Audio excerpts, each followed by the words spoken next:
Hello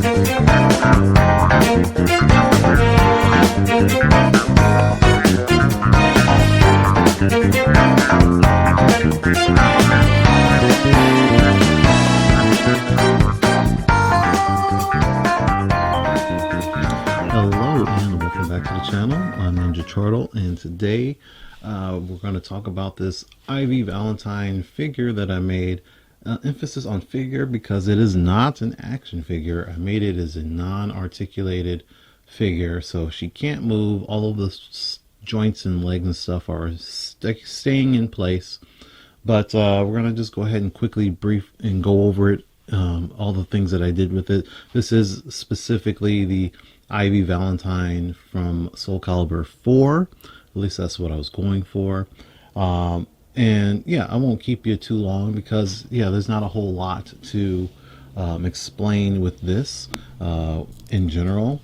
Now, this entire buck is just one buck. Normally, if you watch any of my other videos, it's like, oh, I got this from here and this from there, yada yada, and combine this and that. But no, this is all actually just one body mold from Hasbro. Maybe, you know, I suppose there's a couple of other things here, but for the most part it's just a Moonstone body mold. So what I mean by that is it's actually not this particular Moonstone figure, because this is the newer version of Moonstone. This is you know, got the double jointed pinless arms here and the super ripped and stuff, but more like the old original Moonstone body molds, but it's still very much the bigger, curvier body mold.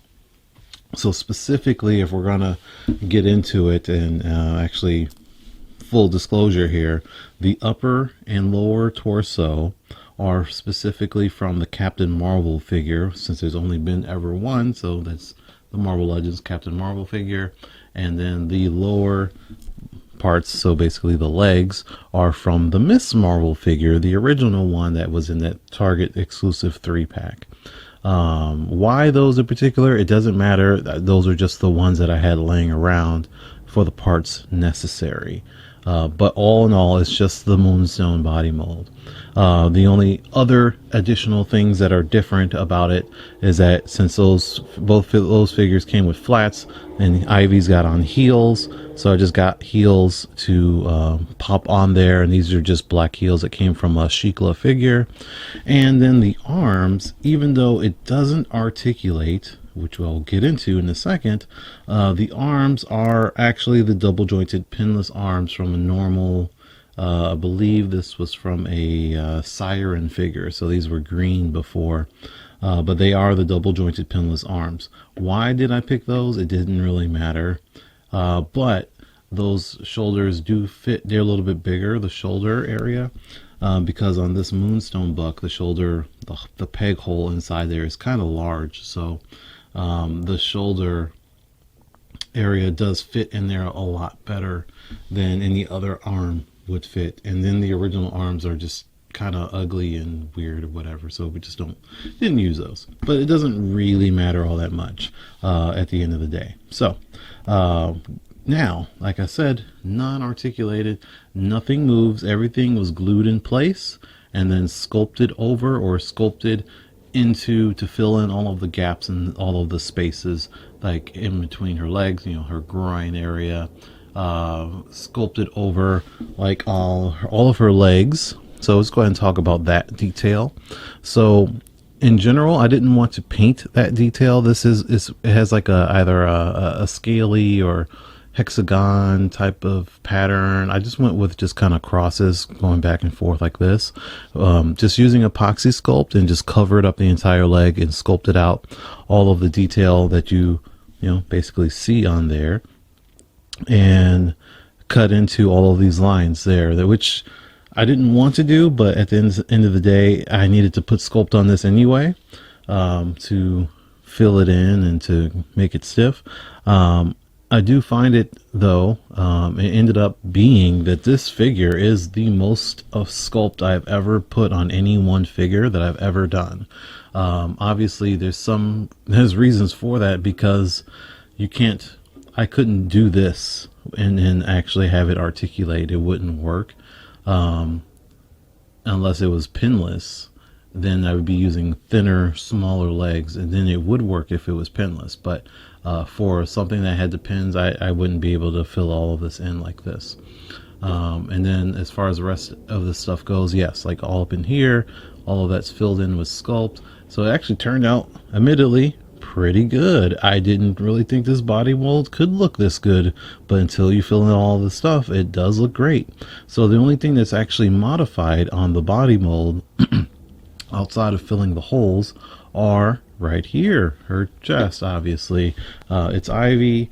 She has to look like Ivy, and I didn't think the standard chest was good enough, so I went ahead and enhanced her and then added the sculpt going across her chest like that. So, but like I said, all of this stuff is sculpted here. The hands are just, you know, standard hands and stuff, but I did sculpt all of this gold, are what it was, just epoxy sculpted and painted gold. All of this detail is sculpted on here. I did my best with this arm piece. It's kind of hard to, well, I like for you to focus on it. There you go. It's kind of hard to see some of that detail, unfortunately, especially when my focus doesn't work. But it's there. In general, this figure had a lot of detail that I had to skip out on. There's supposed to be a lot more going on with this pattern here, and then some more things, like some more details that is just really hard to actually get all of those details onto the figure and sculpt it onto the figure and look good, because it's such a small thing. If it was like a 1/6 scale figure, then maybe it'd be easier to put all of those details. And even painting, there's parts of painting that I just couldn't get a brush into, like this area here, and then back here it was hard to get a brush in there given all of the sculpt that's in the way and the way the figure is posed. In general, the figure is posed in a very neutral stance. This is relatively her normal neutral stance, like for most of the games. I couldn't get the positioning of the sword or her hands to be exactly the same because of how Hasbro builds their hands and their stuff. Her wrist is supposed to be like downward like this, so it doesn't work that way, unfortunately. That said, the sword itself, we can talk about that. I made that 100% from scratch. It didn't turn out perfectly or great in my opinion, but I think it's fine. It'll do the trick. All of it is hand sculpted. I did take a ninja sword from like a Lady Deadpool and use that as the base for the handle, but I did sculpt around it anyway. In general, I made the handle way too big. She can barely hold it. It is not glued into her hands. It does come out, but it is way too thick, and so she can barely hold it as is. The sword blade is not very straight, but I did the best that I could. I did use a really poor color choice for the actual blade itself. This is natural steel Vallejo acrylic paint. Next time it'll be better, hopefully. So I'm pretty much never going to use the natural steel color. It's just too dark. I can't think of anything that I would want to have this color in the future. But everything else, I did again skip some details, like there's supposed to be like a rose detail on her collar on her neck. I had to skip that.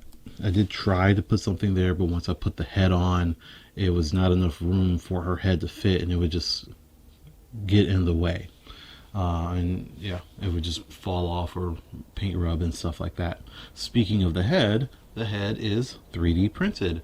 This is one of those ones that I got from eBay from a seller that I wouldn't recommend, unfortunately, so I'm not gonna tag them or anything like that. But I did get this from that seller on eBay, so if you do want this head sculpt, you can get it off of eBay. So everything is painted by myself. Therein lies one of the problems, though, is that as much as I really like the head sculpt a lot, and it's pretty accurate to the character, especially the haircut, this one is, I'm trying to make a Soul Calibur 4 Ivy. This is a Soul Calibur 6 head. So it is inaccurate because she doesn't have any earrings, and I decided to not put earrings on. One, because even though this ear is exposed, the other one is not. and this hair is hard sculpted. So if I had done this myself, then I could have put earrings on. But with the hard sculpted resin, especially, also the other issue is this hair in front of her eye.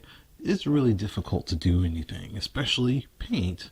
The next time this happens, I will consider, and I might even consider it for this in the future, to come back to it and cut this piece of hair off that's in front of her face, just like snap it off, then paint her face, because that's really what's in the way. I can't paint this eye very well, and even this one's a little difficult to paint.